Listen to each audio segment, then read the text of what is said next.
Alright, so we'll activate the pen tool and we'll just begin drawing. We could start at the top or the bottom. I just want to do this in one shot.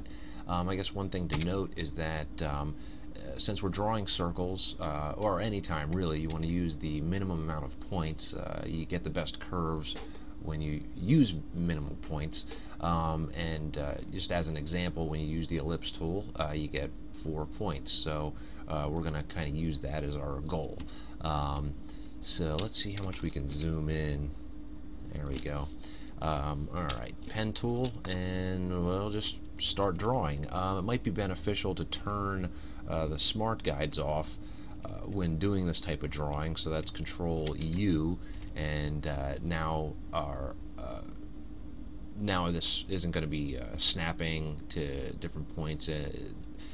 There aren't going to be any outside forces affecting the drawing. So here we go. So we'll just start at the front, and again we kind of want to know that points will land on the sides, which would be here, here, here, and so on, and the front, which would be here, here, here, and so on, and for the other sides, and then the back. So that's the way we're gonna do this. I could have drawn some guidelines in here, but I don't really think that that's necessary, so we're going to skip that. So we're just going to start drawing, and kind of like this, and just continue, just repeat this.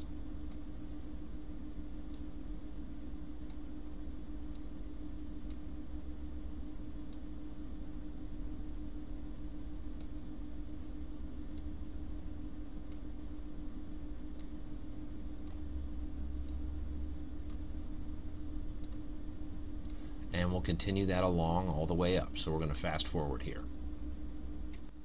Okay, so here we have our path. It's drawn the whole way up the shape. Take a look at it. As you can see, it's pretty rough at this point. So what we're going to do is I'm going to fast forward past this, but I'll just show you a couple ideas at how we can improve this shape a little bit. And this is your drawing skill section. How to get this as accurate as you can. So pretty much, we're just gonna go in and just start tweaking. And I have my keyboard increment set to a pretty fine number. So as you can see, well, let's zoom in a little bit further to give you a little bit better idea. I have let's take a look at it and see what our preferences are. 0.025 points, so that's pretty fine.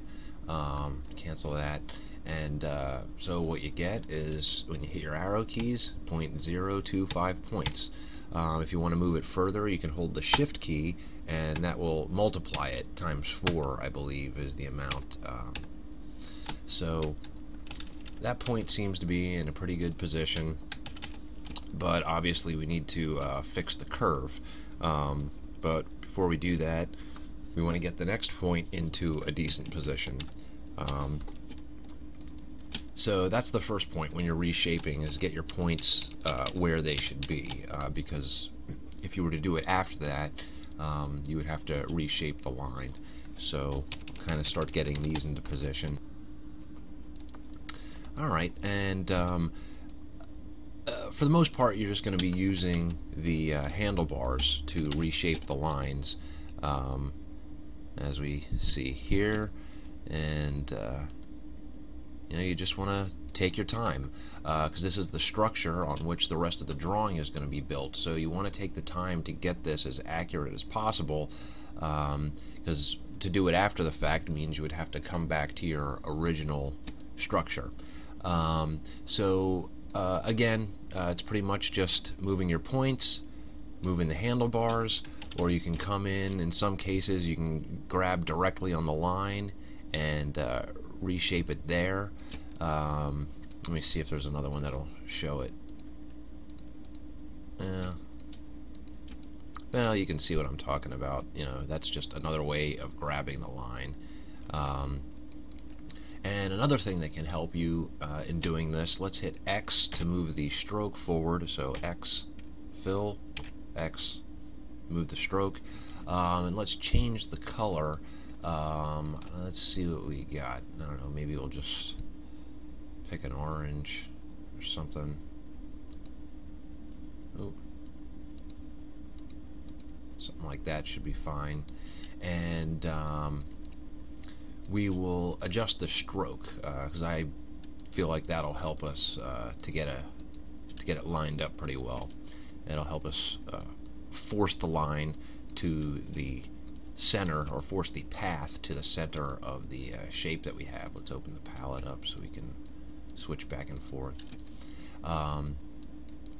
So that's what we're going to do. I'm going to refine this to where I'm happy with it, which obviously I'm not happy with it at this point. It's pretty jacked up. So we're going to fast forward at this point, and when we come back, I'll have a nice looking spiral or helix. And I guess one other thing I want to mention is that I started the drawing on the bottom here, and you know, it's a flat illustration that we're doing at this point, which is to say you don't see any depth, you don't see any overlap. You can't really, you can't tell that one line is crossing over another line.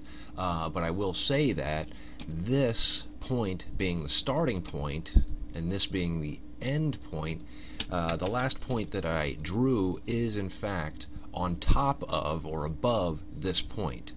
So this one's on the very bottom, this is one point above, the next point is above this one. We'll illustrate that later when we apply we're going to apply a brush to this just to illustrate this after we have it refined. So we'll take a look at it then. So we're going to fast forward, so when we come back we're going to have a nice looking helix. Okay, so I have refined this path to where I'm pretty happy with it. When you zoom in, you'll see that there are some areas where you can see the underlying image, and it's not exact. So depending on what your needs are, you may want to spend more time on it, but I'm pretty happy with it. Another way to check this is to go into your layers palette and turn off the image. As far as looking at the shape, now I've already gone in and done some additional refinements, so I'm just going to look for something real quick that that may be objectionable. And in this case, I kind of feel like this point right here, this anchor, is it's like a corner. It's almost a little sharper. It's not smooth enough as it extends to the left here. So that would be the kind of thing that I'm looking for as far as shaping this. So when I click on that path, I can see that the anchors aren't as balanced as I would like. So I would want to just extend this one a little bit, and it will smooth that portion out a little bit.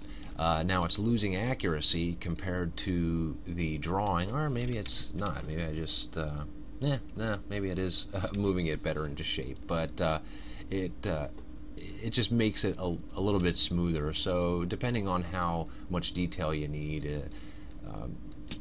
that will be what determines how much time you're going to need to spend on it. But for this purpose, I think I'm fine with this. It looks pretty good. So at this point, I'm just going to move on to I described earlier that I wanted to show you how to wrap an object around another object.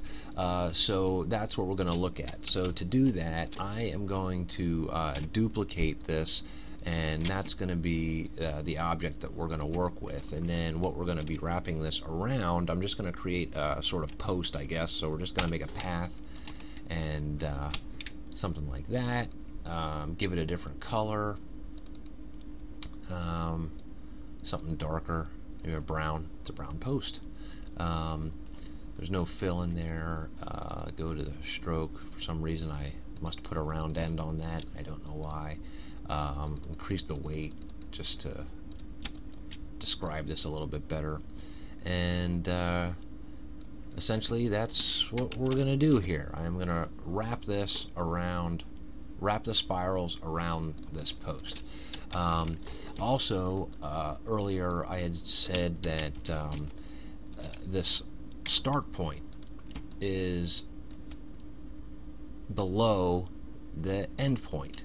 That as we added points, the points were actually on top of one another. So I quick want to show you something that will illustrate that.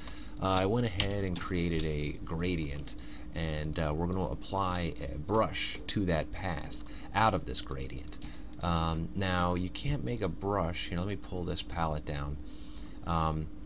You can't make a brush out of a gradient, so we're going to have to expand that. So we just go select the object, expand. It's going to create 255 objects. I'm going to reduce that just a little bit, 200. OK it, and that essentially breaks this up into a bunch of different pieces that are solids. So it essentially removes the gradient, but creates a whole bunch of different objects of different values or hues. And so I should also note that when you expand this, it's I believe it's a compound path, so it'll have a path on the outside that you have to get rid of. So you'll select that with the group selection tool and delete it. Now it's ready to be turned into a brush. So I'll select all these, drag it into the brush palette. I'm going to do an art brush, hit OK. We'll try something small. I'll try 40%. It'll just reduce the width. Hit OK. And actually, you know what I want to do? I want to do something that makes the brush, instead of being one width going the whole way up, I want to make the brush wide at the bottom and narrow at the top. So to do that, I'm going to use the rectangle tool, M, create a rectangle, pretty close to the same size. It doesn't have to be, but let's try that. And we're going to copy back. So it's Control C, release the C, and while you're still holding Control B, so copy back. So if I move one, you can see it's right in the same position. Now this one, I'm going to shift, move that down, and do something like that. Select both objects. I want to get rid of that fill so I can see the points. Now I'm going to move these points out, and so now we've just made a taper here. Now we can move this on top of our gradient, and this will be this shape that we just created will be our top object. Make sure that we have it on the top. We're going to Control Shift bracket right, and that ensures that it is on the top, so long as it's on the same layer as the other object. So now with both of them selected, we're going to do Object, Envelope Distort, Make with Top Object, and as you can see, it transformed the gradient to fit within the top object. So now that will be the shape of the brush.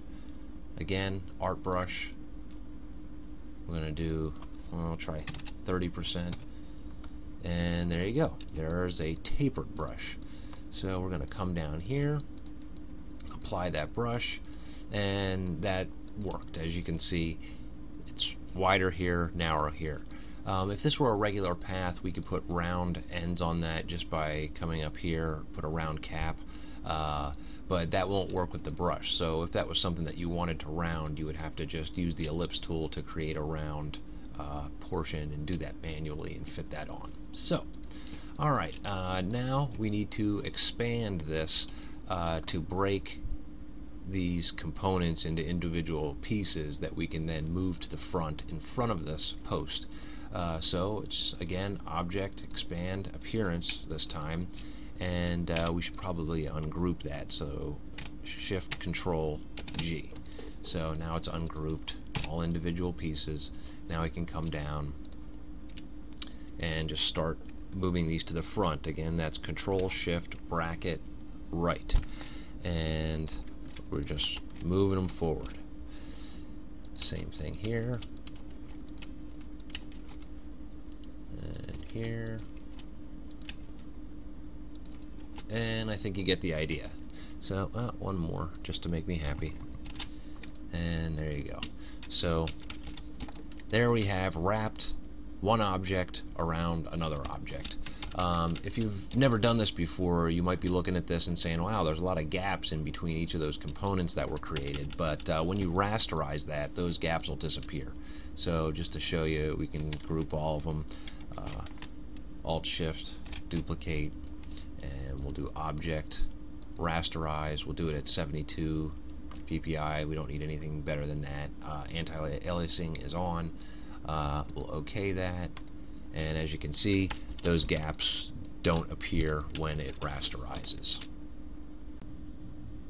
And another technique, simpler, if you wanted to wrap a path around another object, would simply be to, let's duplicate this, Shift Alt drag, copy it. We'll pull our post up here, zoom in. That was Control plus to zoom in, Control minus, and all we would do is hit C for, I don't know, what do you even call that, the scissor tool, and just start cutting the paths. Let me see here, this one and this one, and pretty much got that selected, this selected. I'm shift selecting all those, and move them to the front.